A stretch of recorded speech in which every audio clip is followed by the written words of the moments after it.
By grace we are saved through faith, not of works, for we are created to do good works. For personal reflection. Is daylight savings time a demonic tactic? Focusing on DST, can we see if there is proof that tampering with the times, years, months, days, hours, or whatever is of the devil? When we spring forward our clocks so that 2 o'clock in the morning becomes 3 o'clock in the morning, does it not result in the effect of delaying the arrival of a new dawn? For example, instead of dawn arriving at 7 o'clock in the morning, it arrives at 8 o'clock in the morning. Or for example, in the Hebrew faith, instead of evening arriving at 7 o'clock at night, it arrives at 8 o'clock at night.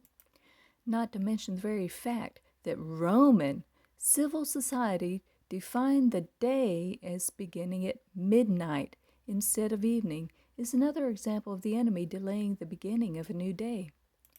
And from 1966 to 2006, DST was set to last 6 months long. Remember the fire department commercials telling us to check our fire alarms and change our clocks? But beginning in 2007, the man-changed DST was extended to last an additional 4 to 5 weeks, resulting in increased activity on Halloween. And on March 15, 2022, the U.S. Senate unanimously passed the Sunshine Protection Act to extend DST year-round. Why? We may not know all of the reasons, but these are a few of the probably many possibilities. Heart attacks and deaths have been known to increase for a couple of weeks after DST starts. John 10:10, the thief comes to kill. Pause for some examples here. Scripturally, a day can mean 1,000 years. The 1,000-year reign is a time when the enemy is bound and cannot influence man to sin.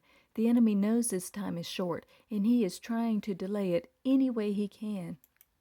The enemy knows timing is important. He is trying to get us out of timing with God so that we may not be as effective. The enemy knows man's obedience pleases God. He is trying to get us to disobey so that we may miss out on the rewards of pleasing God. Because God's word in Daniel 7:25 warned us he would.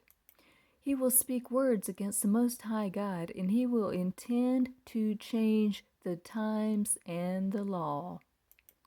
Look for yourselves. Set aside personal preferences and church doctrines and teachings which may be based on faulty traditions or biases of men. Think for yourselves.